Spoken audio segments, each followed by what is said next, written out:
Welcome in, listeners. It's time for episode 105 of the Slumpbuster podcast. I'm your host, Juju Talk Sports, and my guest today is going to be Joe Morley of Joe Morley Sports and the Warzone Sports Network. On today's episode, we talk the Giants' surprising season, Trevor Bauer, and break down the AFC West. But before we do that, folks, let's give a shout out to our partners.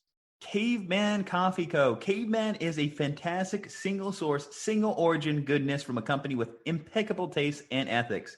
The people behind it are beautiful souls, and the coffee is delicious fuel for the never-ending quest to do better, be better, love harder, and enjoy deeper. Guys, I tell you, their nitro cold brew is the perfect blend of energy and refreshment in the morning. Great way to start the day. But why stop there? They have their mammoth blends, which I highly encourage you getting. They have their hibiscus teas, which are delicious. And guys, if you use our promo code SLUMP, you get 15% off your next purchase of any of these fantastic products. CavemanCoffeeCo.com, promo code SLUMP. Guys, don't be a chump. Use promo code SLUMP and get yourself a case today. All right, folks, it's time to enter the war zone. Joe Morley, Juju Talk Sports. Let's get it. Let's bust a slump and let's enjoy.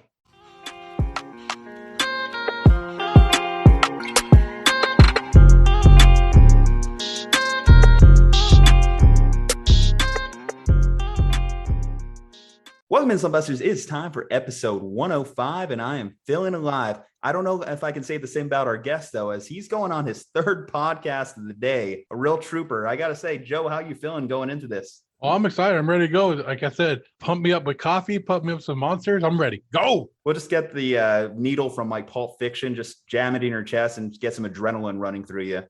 Yeah, here we go. That might be what we need to get this going for you. Appreciate you coming on, obviously taking the time. Like you mentioned, it is a long day for you. And hell, it's been a busy week. I just saw you got an opportunity to go to a training camp. How was that experience? Yeah, that was awesome. I went down to actually 2 training camps. So I went to Rams training camp, and then the next day I turned around and went to the Chargers training camp. If you haven't been to an NFL training camp, I don't know what took me so long to go. Awesome. Get the inside of a little bit of the teams. They're not my teams, but I know, of course, I follow the NFL and you get to see somebody. So like I fell in love with Jalen Ramsey, of how big he is, where he was moving around, how fast he was on the field. Like I said, I'm not a Rams fan, but it was just something to look into. Justin Herbert, another guy to see great live in person. So yeah, I will definitely be going back to training camps. I'll tell you that.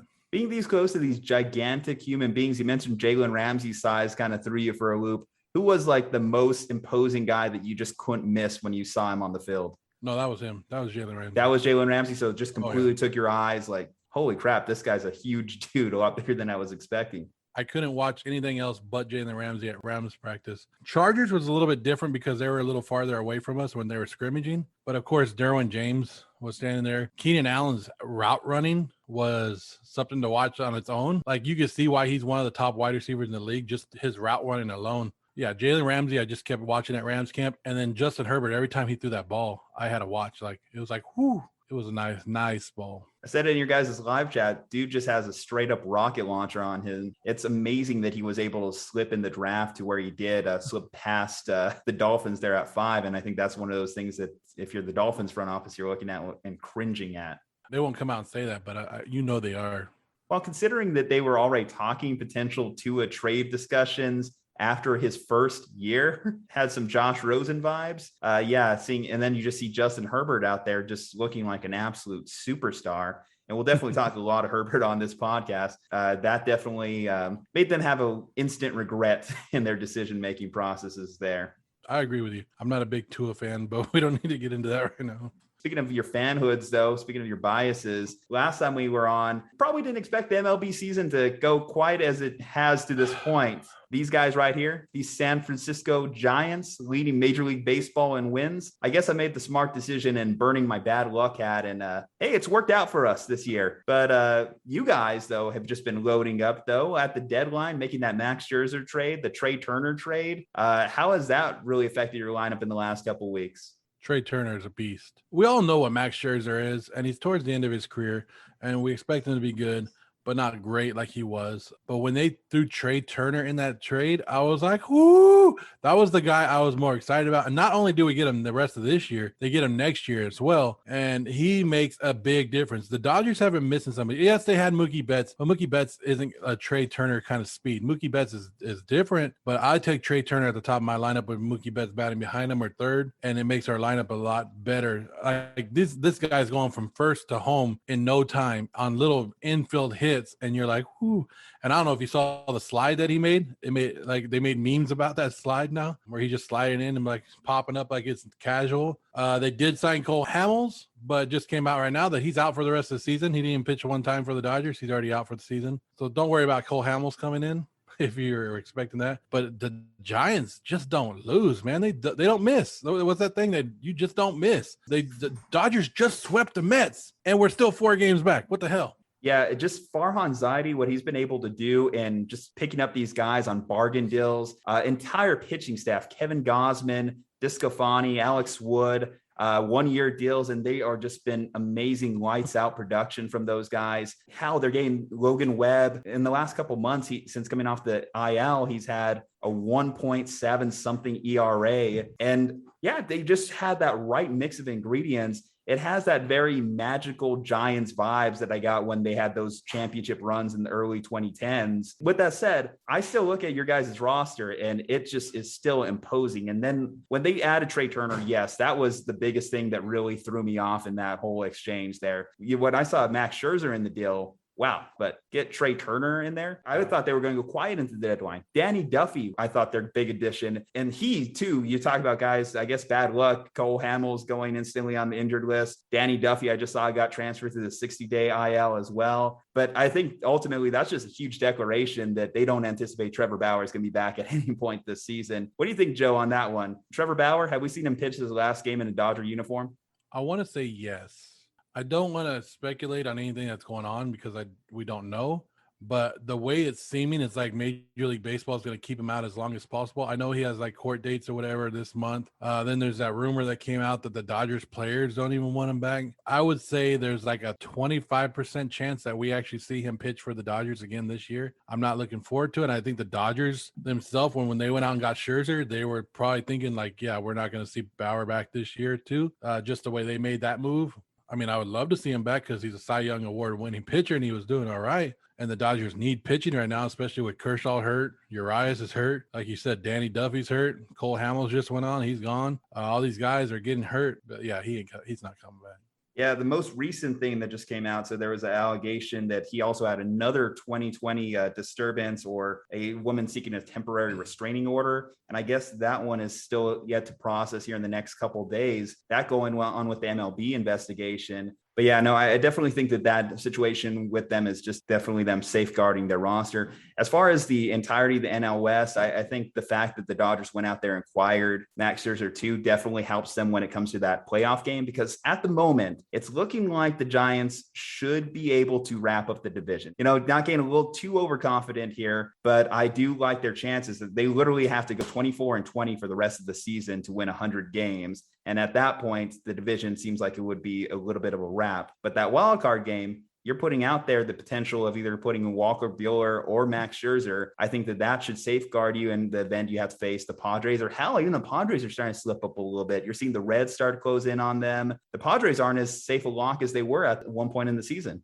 As a Dodger fan, I was never really scared of the Padres. I was never a team that scared me because I always knew that even like last year in the 60-game season, they broke down in the 60-game season. So I was never really worried about the Padres. You always knew that they're at one point they were going to break down. And I've been waiting for the Giants to do that, and the Giants haven't done that. But from everything I've read and looked into, if you look into the strength of schedule, if you take any of that into it, they said the Giants have a very hard strength of schedule left, and the Dodgers have an easier one. So the Dodgers have a chance. Is it looking harder and harder each day? Yes, because it sucks that every time the Dodgers get a win, the Giants get a win. Every time the Dodgers lose, the Giants lose. It's like, what are you guys doing? We can't catch up that way. We need to win some games. I hope the Padres fall out because the Padres have had the Dodgers number this year, and that's the only thing I'm worried about is if we don't get that number one spot. Because either way, whoever wins the NL West should have the number one spot. You drop down to number 4, and then now you're playing that one-game play-on, right? And it's like anything can happen in that. Well, you never know because the Giants and Dodgers, let's say they beat up on each other. The Brewers are sneaking up too. The Brewers with one of the top pitching staffs in the league that I thought was very underrated. And that's seeing that their former MVP, Christian Yelich, isn't even having a good year. They're just been able to put up like consistent production as well.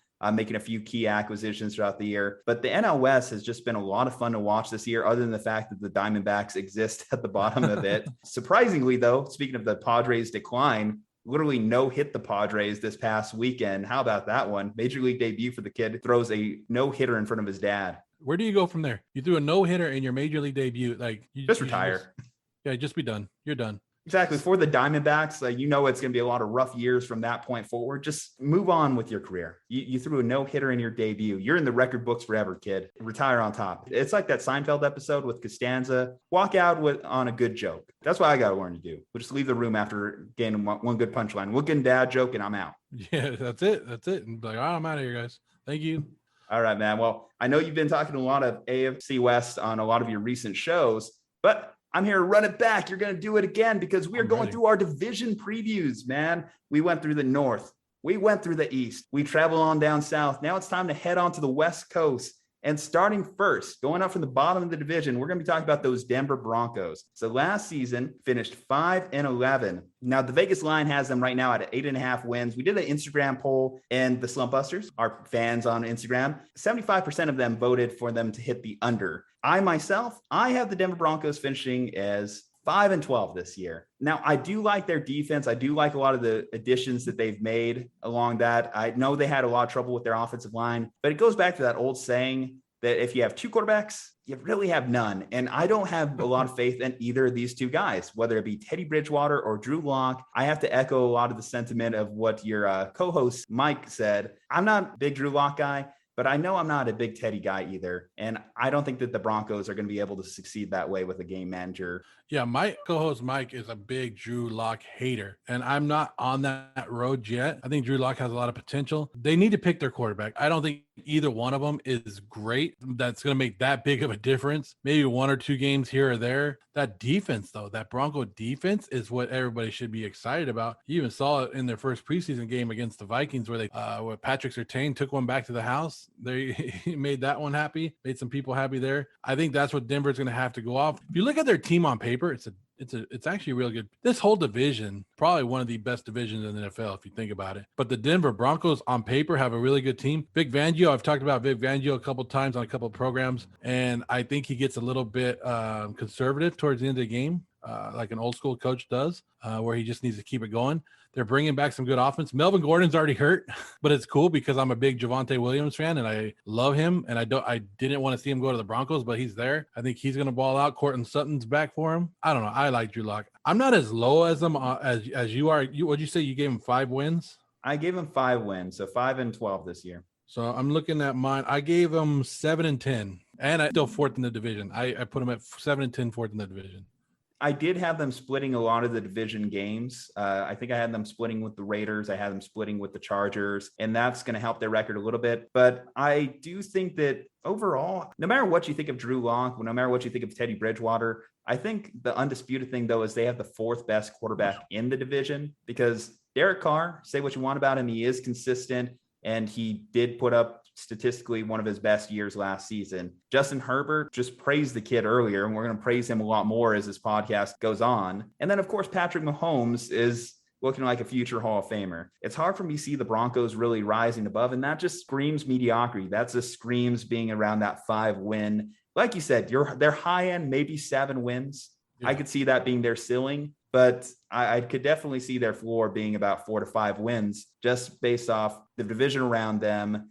How even the AFC, I don't even know where their quarterback really ranks in a very competitive AFC with a lot of great young quarterbacks. And I think that overall just means the Broncos, especially with a sitting duck head coach. I love Vic Fangio, obviously, Niners defensive coordinator for many years, led us to a Super Bowl. But it was always kind of a weird hire in the first place whenever he did get the head coaching job. And I don't think that he has enough tangibles to keep it past this season.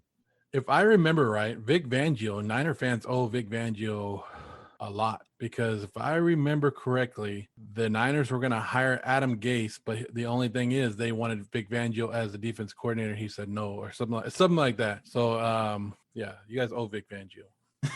That's a funny thing to think about. I didn't even think about that one too much, but Adam Gase, man. Would it be worse than the fact we hired Chip Kelly? I mean, how we hired Jim Tom Sula? Either way, those were 2 years after Jim Harbaugh that Niners fans would just like to forget. At least Adam Gase would have been entertaining, have one of those press conferences where his eyes were darting around. I don't know if that's better or worse than Jim Tom Sula sitting in a press conference and literally farting on while the thing is going on very audibly.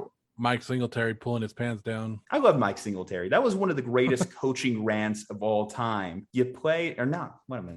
You play to win the game. I'm thinking Herm Edwards here. Come on, Dennis Green. Yeah, exactly. You want to crowd him? Crowd him. Yeah, that's one of the best conferences. Side tangent. What is the best coaching meltdown in press conference? Well, the one that comes to mind is a college one to me. Was it Gundy, Oklahoma State? Oh, Mike Gundy. And he's like, I'm a man. I'm 40.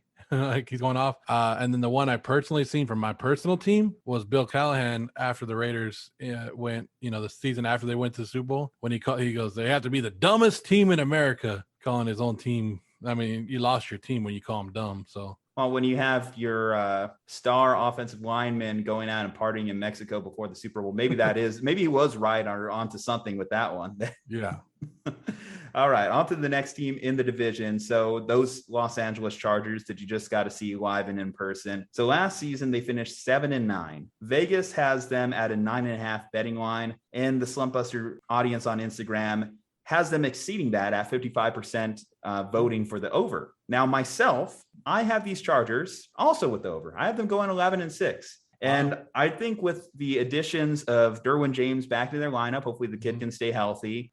Joey Bosa, again, health concerns. I think health concerns are something that a lot of Chargers fans would just in general echo when it comes to their team. But if this team can stay on the field, that they made modest improvements to their offensive line, which is ultimately going to be what's going to keep Justin Herbert upright. And then Jalen Guyton, Keenan Allen, Mike Williams. I love that wide receiving core. Overall, I think the Chargers are set up to have a big year. The only thing that could hold them back, I think, is the rookie head coach, Brandon Staley. Kind of came out of nowhere last season. Obviously led the number one Rams defense, but a very top-heavy veteran-led Rams defense to begin with. When you have Aaron Donald and Jalen Ramsey, a lot of your decision-making is taken out for you. If he could be at least an improvement over Anthony Lynn in terms of time management, that's already a win for Chargers fans.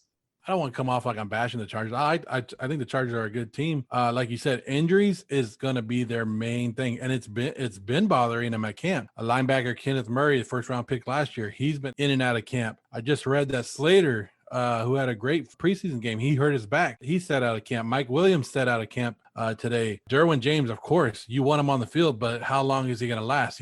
Has he even lasted a whole NFL season? I don't think he has. Same thing with Bosa. You want to see Bosa go. And when that team is 100%, when that defense is 100%, that's crazy. Two teams in a row that I'm talking about defense, right? When that defense on paper, they're a top 3 defense in my mind. But they haven't been able to put it together. I'm kind of iffy about the cornerback position this year. Chris Harris is their veteran guy, so we got to wonder what he could do. But the safety position with Adderley and the rest, and like we said, Derwin James, I like them. The defensive line it's okay. It's going to get there. I am still worried a little bit about that offensive line. Even Corey Lindsey, the center they spent all the money on, their big free agent acquisition, he was hurt early in camp. So the Chargers have to stay healthy for me to start believing in them and start giving them something. But I am going to give them more wins than I gave them last year. I mean, I picked them to win 7 games last year. They won 7 games, right? This year, I'm giving them 9-8. So I'm going, I guess, under is because you said 9.5. Yeah, 9.5 according to Vegas. So very high line for a team that had kind of mediocre success last year. But I think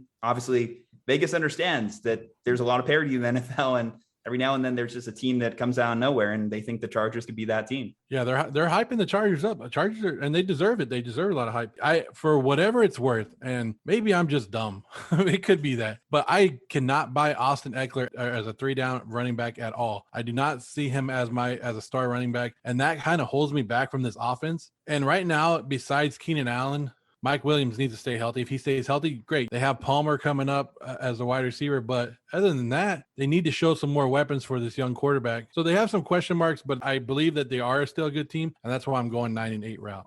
Austin Eckler staying up for 3 downs. I agree with you. I think that they are going to have to mix and match a little bit. And I don't think they have great running back depth. Like you mentioned, can he be a 3-down back? He hasn't exceeded, I want to say, 200 plus touches, something along that line as his threshold. And one big addition, and this kind of relates obviously into the next team in the division. Obviously the loss of Gus Bradley, I think also a veteran defensive coordinator, is something to also factor in for the Chargers this season. Of course, Brandon Staley's going to come in and bring his scheme. You would expect him to run a lot more of the play calling, given his background. But obviously Gus Bradley, a very well-respected defensive coordinator in the league. Onto your team here, Joe. This is where you can let the bias fly a little bit here. The Las Vegas Raiders. Last season finished 8-8, modest improvement over the last 3 years, consistently under Gruden. Vegas has their betting line, though, at 7 wins, and 57% of the audience is betting the under there. Guess I have it as a push, because I have your Raiders going 7-10. And I do think that they have made some things that make me a little excited. Adding Yannick Ngakoue, I definitely think is a great pass rusher to add to a team. Pair him up, of course, with Max Crosby. And they have a little something going on there. They have tried to draft defensive cornerbacks. Hopefully, Jonathan Abrams could be a little bit better as a decision maker for them this year. Their offense can roll, but you definitely do have to consider they did lose Nelson Aguilar, who was one of Derek Carr's favorite targets last year. Hopefully, Henry Ruggs III can really step up in this offense and really take that deep threat role that he didn't seem to really grab the reins on last year. Joe, obviously, you know this team more inside and out. Tell me what you think about the Raiders this year. This is my team right here. Yeah, I like the Raiders, and call me biased or not, I usually pride myself on being a realist Raider fan, right? Last year, they asked me what the Raiders were going to say. I said 8-8. Has it been disappointing to be a Raider fan, especially with Jon Gruden back? Yes, because they started 6-4 both the last 2 seasons and finished horribly, 7-9, and then last year 8-8. So they're on that cusp. They just need to finish that second half of the season, right? They just need to get something going. I know a lot of people are down on the Raiders, and it's easy to hate on the Raiders. There's a lot of people that have Raider hate. If you could just block the Raider hate out for a little bit when I talk about the Raiders, that's what I tell people. Take the hate that you have, get it out, and look at these players as if they were on another team. So if this was a whole different team and not the Raiders, like Derek Carr, you brought up Derek Carr. If Derek Carr was on the 49ers, you'd have a whole different thought about it. You'd be like, damn, this is actually a pretty good quarterback right here. But since he's on the Raiders, everybody goes, oh, he's not that good. But the offense finished 11th last year, 11th in the league in total yards, with a lot of injuries, with a banged up offensive line that people don't like, right? And I think that's another reason that people are hating on the Raiders, is because they got rid of some of the big name offensive linemen that actually didn't do crap. Spoiler alert, they didn't do crap last year. Really, the only one that really hurt them, they got rid of that really started every game was Rodney Hudson, the center. So they'll be starting a second-year guy at center, Andre James. But the rest of the offensive line, they have 2 young tackles. They drafted one, Alex Leatherwood. He looks actually pretty good. And my favorite wide receiver, Brian Edwards, is having one hell of a camp, and they're comparing him to somebody that you know very well, Terrell Owens. So if he could turn out to be that way and help Derek Carr out just a little bit, I'm not worried about the offense. Kenyon Drake is there. Josh Jacobs and Kenyon Drake should be a great 1-2 punch with Drake coming out of the backfield. The defense is where we're questioning it. And I don't know how much of the Raider games you watched last year or anything, but anybody who's known the Raiders since Derek Carr has been in the league has known the Raiders defense absolutely blows and is garbage. If you've been a part of the Raider defense for the last 6 years, you're garbage. I'm just going to come out and say it. Derek Carr has never been on a Raider team that's been over 20th best in the league. That's what they focused on this year. Gus Bradley, as you mentioned, has come over. Some Charger fans will be like, well, he sucked. He's not a good quarterback. What I saw in the first preseason game from this Raider defense is something I haven't seen in years. More than one guy standing there when the guy catches the ball. 3 or 4 people were around that ball carrier at all times. The defensive line, and it's preseason, yes, but you can learn a little bit about your team in preseason. They were getting to the quarterback. They're blitzing, which we haven't seen. We saw players play good. Jonathan Abram, one of the guys that you brought up earlier, he's not making those dumb mistakes. High energy guy, but they've been able to reel him back a little bit. So I think if the defense can improve, and like Gus Bradley has everywhere he's been, he's got them in the top 15. If he does that, sky's the limit for the Raiders. I have them at 10-7. Okay, so we're apart here on 3 games. And I think that's what it really came down to, those coin flip games. I just asked myself, man, do I see them pulling off this road win in Indianapolis here late in the year? Do I see them going across the country and pulling this one off? They have, I've heard you say this before, and I've heard many people say this, one of the most difficult schedules in the NFL. And that definitely has been a thing. That's part of the joys and tribulations of whenever you finish second in your division. You get a second place strength of schedule. And I think that definitely does hurt the Raiders going into this year as they continue to try and make improvements. I just don't feel like they're quite there as like a competitive team out of the AFC. But like you said, can they battle for a wild card? Sure, they have an offense that certainly can. They gave the Chiefs hell last year. They balled up on Monday Night Football against the Saints. Every now and then the Raiders will just throw you for a loop. It's just this continuous trend too later in the year where they've also been getting worse after the Thanksgiving break.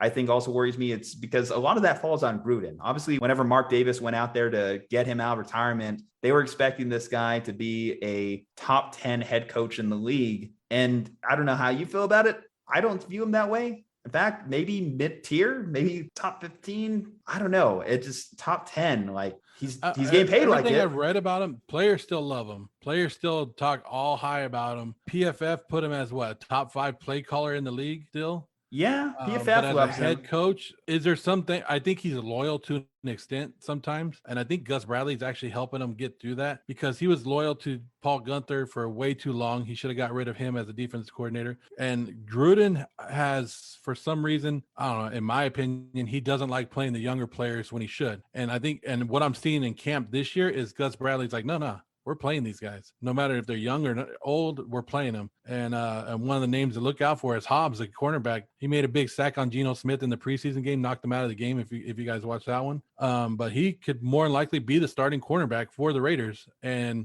the Raiders have invested a lot of draft picks into that secondary. And for Hobbs to come in and take that starting job, it's interesting. So Gruden as an offensive play calling, yeah, he could be in the top 10. But Gruden as a head coach, right now and everything that he's been handling, I could see you putting him outside the top 10. I think the biggest thing that's falling around is that contract. And speaking on that too, let's say the Raiders fall more into my prediction. What do you think they got to do?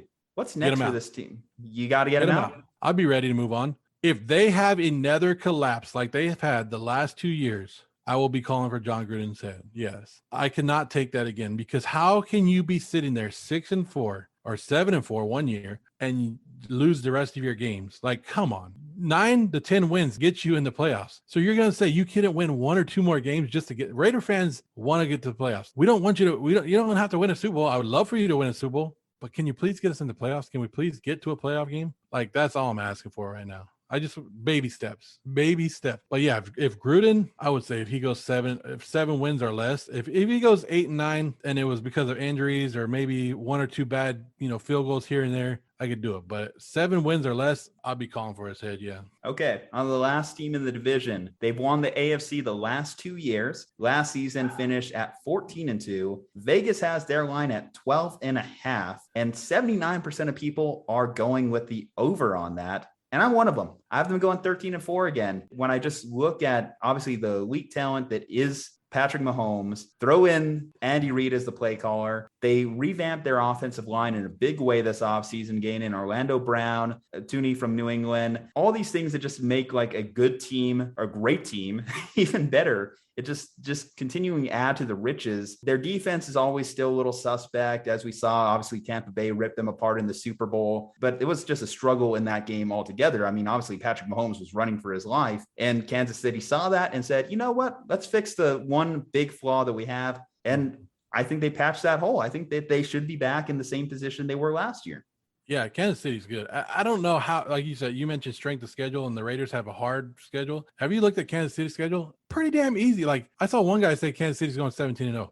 I was like, and then I looked at their schedule. Like, at first I was laughing at it and I was like, yeah, okay. Then I look at their schedule. I'm like, huh, yeah, they could. I guess they could. I'm with you, 13-4, because of that defense, like you said. And every year we say the same thing, right? We sit here and we go, Kansas City defense is not good. But for some reason, they show up. They have 2 great pass rushers. They got you there. Other than that, with the Honey Badger sitting back there, but with those 2 pass rushers, that's all you really need. If they get to the quarterback, you're going to stop them. The defense is going to do good. Patrick Mahomes is magic man.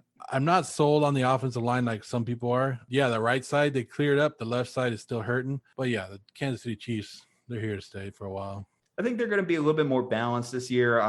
Orlando Brown definitely is a great run blocker. So I think that adding him into this scheme should open up more holes for CEH and get him involved. Obviously, we know what Travis Kelce and Tyreek Hill can do for an offense. The ability to just take the top off. As far as the argument for them being 17-0, I just know the Chiefs are always a weird team in the sense that the fact that they played in so many close games last year, I actually had them splitting, for example, another year with the Raiders. I think I had them even splitting with the Chargers. I think that there's just going to be a couple games throughout in their division that they're going to lose. What more can you really say about this team? They just have elite weapons across their offense. And like you said, some great core pieces on their defense between Tyrann Mathieu and Chris Jones.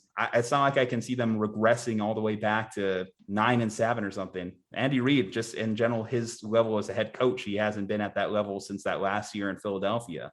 As much as I would love to drop the Chiefs in the standings, no. I think even going 13-4 was being conservative. 14, 15 wins. Yeah, you never want to say 17-0, and you never want to say 0-17 for a team. Like I personally don't. Well, I did say 0-17 for the Jaguars last year, but they had to go ruin it for me in week one. Yeah. And they didn't win a game the rest of the year. So I was close to being right. I was right there. Obviously, it was hard enough for teams to go perfect when the schedule was 16-0. They're not doing it now that it's 17 games. Add in extra wild card week, everything else that we got going on. No, it's just so much harder to do it in today's game, and especially with how balanced everything is. Again, with the division game better around them, there's just no way the Chiefs go 17-0.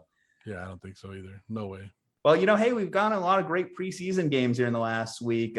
Would you say that this is the most exciting preseason you've seen in a while? I think so, because everybody misses it. Everybody's been missing it. With all the COVID, like we had our season last year, but we couldn't go to the games. We couldn't be in the stands. I think the Raiders and the Rams in their stadium, they both had over 65,000 people in their state for a preseason game. Are you kidding me? Like, then with the hype in Chicago with Justin Fields, like there's like multiple quarterbacks. You guys, the 49ers with Trey Lance, people are losing their minds over these quarterbacks right now. Yeah, preseason has been hyped up, but football's number one. You know that. Definitely the influx of elite rookie quarterbacks, I think, has made this one so much more enjoyable. And then the energy of the crowds, even seeing the Raiders and seeing what's going on with Las Vegas, seeing crowds out there, SoFi Stadium being filled, just such a joy to watch and get that back. And I will be thrilled as a Niners fan. Our home county won't kick us out and send us to Arizona this year. I think that alone will be a huge thing for the Niners. That's still crazy to look back on. Out of all the things that happened during COVID, no other team got kicked out of their own stadium. What the hell, Santa Clara? Yeah, just the Niners. Well, it's California, Exactly. All right, man. Well, cool. Warzone Sports Network. Give us all the plugs. What are you guys working on next? What can we expect from you, and how can we follow? Follow us on YouTube, Warzone Sports Network. Follow us on Instagram. You can go to warzonesportsnetwork.com. Everything's on there. We got fantasy shows. We got basketball, baseball. Everything and anything. Every Monday we've been doing mock drafts. We're doing division breakdowns like we just did right now. We're doing that on every single division. But yeah, Warzone Sports Network. We call it the network built by fans for the fans. So come on over. Third time on the show, won't be the last time. Joe Morley Sports, Warzone Sports Network. Check him out, Slumpbusters. Hit that subscribe button if you're following on YouTube. At Slumpbuster Podcast on IG, at Slumpbuster Pod on Twitter. Don't be a chump. Use promo code SLUMP and save yourself some money on your next delicious purchase of cold brew coffee from CavemanCoffeeCo.com. Yes, CavemanCoffeeCo.com, promo code SLUMP. Guys, I need you to stay safe, happy, and healthy, and we'll see you on the next one.